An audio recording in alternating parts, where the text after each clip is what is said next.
A još onaj kaže, ona jeste hrišćanka, ali šta je sad to? Kakva je to unutarnja razdvojenost, razbijenost u samom narodu? Evo recimo sad vidite u Crnoj Gori.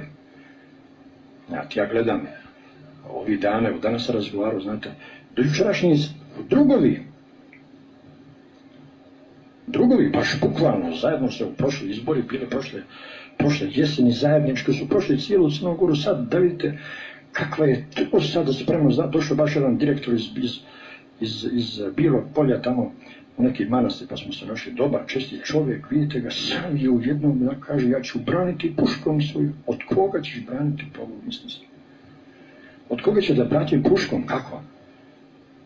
Od onoga s kojim je dojuče išao po istoj Crnoj Gori da propagira istu stranku.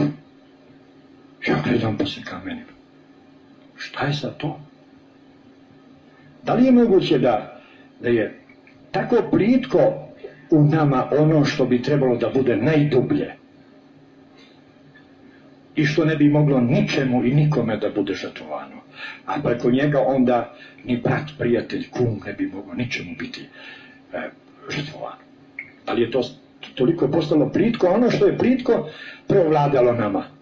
Pa čim se to plitko, te plitke veze među nama psihosociološke, čim se one poremete, na jedan put se ljudi izgube i prestraše se jedni od drugih i odmah u drugome nalazi neprijatelja.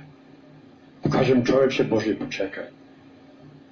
Pa dobro sad, dogodilo se to što se dogodilo, pa ne možeš ti sad da